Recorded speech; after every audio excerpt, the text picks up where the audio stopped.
S'il y a une chose que la plupart des téléconseillers redoutent, ce sont les appels conflictuels. Rien de plus normal. Personne n'aime se faire insulter et hurler dessus par un inconnu. Vous travaillez dans un call center et craignez ces traitements difficiles? Vous souhaitez mieux maîtriser vos échanges avec les clients agressifs?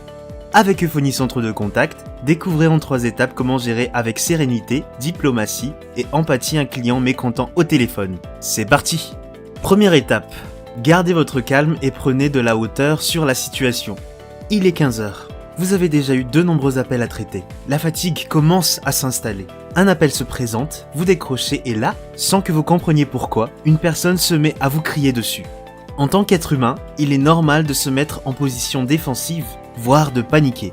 C'est l'occasion de montrer votre professionnalisme. Pendant que le client parle, respirez calmement et prenez le dessus sur vos émotions.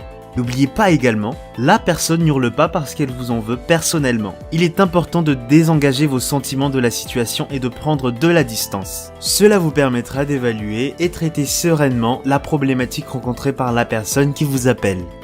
Deuxième étape, analysez méthodiquement la requête pour apporter une solution adaptée. Si la personne qui vous contacte est en colère, c'est qu'il existe sûrement une bonne raison. En tant que téléconseiller, votre rôle est donc de faire preuve de méthodologie et d'empathie afin d'identifier ce problème. Comment procéder? 1. Pendant que le client parle, ayez une écoute active et prenez des notes si nécessaire. Ponctuez cette phase d'analyse par des petites expressions telles que « Je comprends »,« Je vous écoute »,« Je prends note de ce point »,« Nous allons étudier ensemble votre situation ». Il est important également de prouver votre implication et empathie tout au long de l'appel avec des formulations comme « Je comprends votre mécontentement. Je m'engage à résoudre votre problème. Je prends personnellement en charge votre dossier. Je vais tout mettre en œuvre pour remédier à cette situation. » 2. Reformulez la demande et les explications du client avec des phrases simples et compréhensibles afin de vous assurer de votre bonne compréhension. 3. Une fois la requête clairement identifiée, déterminez ce que vous pouvez faire à votre niveau pour aider la personne.